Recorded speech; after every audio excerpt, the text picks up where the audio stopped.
আর তোমার এই মিনু আজ কি কাণ্ড ঘটিয়েছে দেখো। মিনু, তোর ভিডিও তো অলরেডি ভাইরাল হয়ে গেছে।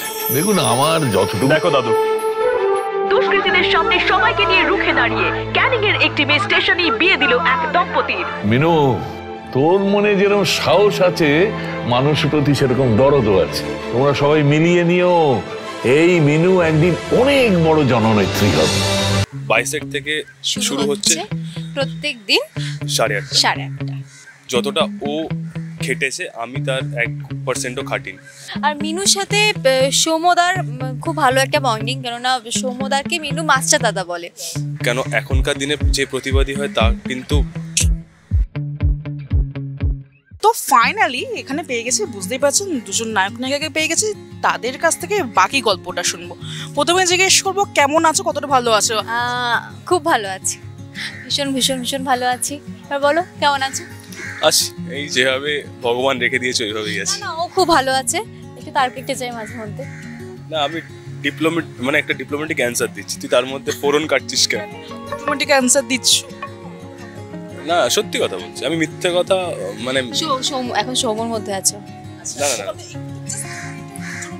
আমি আমি আমি আমি সায়ন হয়েই বলছি, আছি যেভাবে চলছে সেভাবেই আছি, খুব ভালো আছি, কেন বলবো না? আমি এক্সপিরিয়েন্স কিরকম হচ্ছে? আমি বার খাচ্ছি, আমি এটাই বলতে পারি যে আমি অনেক ইন্টারভিউসে বললাম যে আমার মনে হয় যে এই ক্যানিংয়ের মিনু এই সিরিয়ালটা বা এই ধারাবাহিকটা যতটা ও খেটেছে আমি তার 1%ও খাটিনি। ঠিক আছে, ওর দরকার মানে ওর যেহেতু সিরিয়ালটা ওর নামে বা ওর বেশি প্রেফারেন্স প্রথম দিকে অনেকটা সব কিছু ওর ওপরে, ও একটা ডিফারেন্ট ক্যারেক্টার করছে। তো সেটার জন্য আমার মনে হয় যে এখন দিয়ার থেকে ভালো আমার চোখে আর কেউ হয়নি। তো যতটাও করেছে ওটা আমার খুব ভালো লেগেছে, এত চেষ্টা করছে, এত ফাটিয়ে কাজ করছে।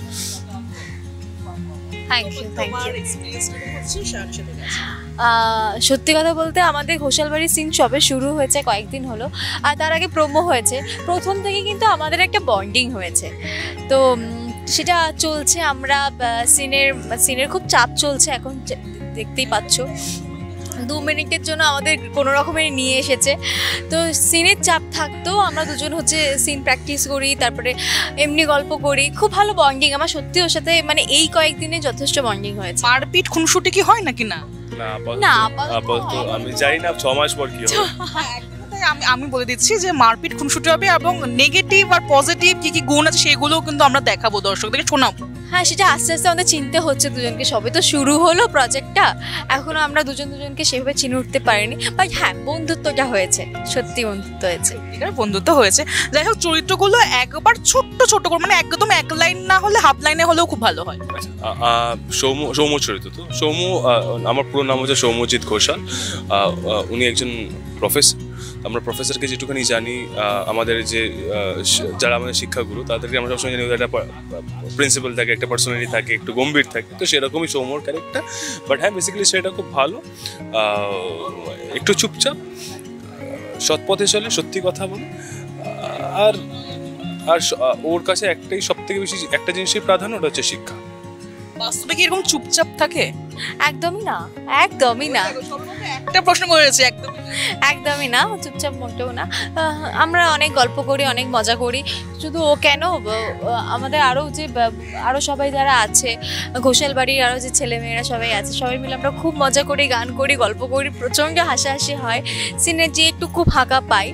আর মিনুর সাথে সৌম্যদার খুব ভালো একটা বন্ডিং, কেননা সৌম্যদাকে মিনু মাস্টার দাদা বলে, যেহেতু প্রফেসর তার জন্য মাস্টার দাদা বলে। আর খুব খুব শ্রদ্ধা করে, যে কোনো বিপদে পড়লে না মিনু মন খুলে মাস্টার দাদাকে বলতে পারে যে কোনো। এরকম যদি একটা হ্যান্ডসাম মাস্টার দাদা থাকে তাহলে দর্শকরা তো অবশ্যই দেখবে। দর্শকদের টেলিস্কোপের দর্শকদেরকে কি বলবে? আমি এটাই বলবো যে সবে ধারাবাহিকটি শুরু হয়েছে, তো একটা অন্যরকমের ধারাবাহিক, একটা চ্যালেঞ্জিং প্রজেক্ট, একটা মেয়ে যে প্রতিবাদী, একটা মানে সত্যি কথা বলতে একটা দরিদ্র বাড়ির মেয়ে বড় হয়ে ওঠার গল্প। কেন এখনকার দিনে যে প্রতিবাদী হয় তা কিন্তু, তো সেটার জন্যই সেই মেয়েটা কি করে নিজের লাইফটাকে এগিয়ে নিয়ে যাবে, লড়াই করবে, and তারপর বড় হবে। এটার জন্য প্লিজ আপনাদের দেখতে হবে ক্যানিংয়ের মিনু। আবারও বলছি, আপনারা যদি দেখেন তাহলে আমাদের টিআরপি বাড়বে, তো সেটা একটা ছোট্ট প্রমোশন। আর হ্যাঁ, মাঝে মাঝে আসলে সত্যি কথা বলতে গল্পটা একদম অন্যরকম, তো আমার মনে হয় এই গল্পটা আপনাদের কাছে পৌঁছানোটা খুব দরকার। একদম ভিন্ন স্বাদের একটা বাস্তব নিয়ে গল্পটা খুব ভালো লাগবে। এবার একটুখানি বলতে পারি যে পলিটিক্যালের ব্যাপারটাকে নিয়ে ইস্যু না করাটাই বেটার হবে। এটা শুধুমাত্র রাজনৈতিক গল্প একদমই না, এটা আমি একদমই কখনো বলবো না যে শুধুমাত্র রাজনৈতিক গল্প। এখানে প্রত্যেকটা মানুষের একটা জীবনের একটা ধারাবাহিক একটা এর মধ্যে একটা লাভ অ্যাঙ্গেলও আছে, শুধু পলিটিক্স এই ব্যাপারটা নেই। একটা পলিটিক্যাল ব্যাপার থাকলেও তাদেরও একটা ফ্যামিলি থাকে, তাদেরও ছেলে মেয়ে মা বাবা সবাই থাকে, সব মিলিয়ে একটা গল্প। দর্শকদেরকে কি বলবো? শুধু এটাই বলবো যে একদম অন্যরকম গল্প দেখতে হলে তো তোমাদেরও চোখ রাখতে হবে সব সময়, কারণ তোমরাই চাও ভিন্ন স্বাদের গল্প, চাই একটু অন্যান্য ধারাবাহিকের থেকে বেরিয়েছো, একটু অন্যরকম। যখন আসছে তোমরা সবাই দেখো, খুব ভালো লাগবে। আমরা প্রচণ্ড এফোর্ট দিচ্ছি, ও বলছিল ওরও সিন শুরু হয়েছে, আমরা সবাই মিলে খুব খাটছি, বিকজ ওর কয়েকদিন আগে একটা অ্যাক্সিডেন্ট হয়েছিল, সেই চাপ নিয়ে ও প্রচণ্ড কষ্ট করেও সিন করছে, মানে সিনে তোমরা বুঝতেও পারবে না যেটা। তো সবাই মিলে আমরা খুব এফোর্ট দিচ্ছি প্রজেক্টটার জন্য, খুব ভালো একটা প্রজেক্ট, তোমরা সবাই দেখো, ভালো লাগবে। একদম এটাই আমিও বলবো যে এই প্রজেক্টটা আর কি হয়, ধারাবাহিকটা কোন দিকে এগোচ্ছে, তার জন্য প্লিজ আপনারা চোখ রাখুন কালার বাংলার পর্দায়। 22 থেকে শুরু হচ্ছে প্রত্যেক দিন 8:30।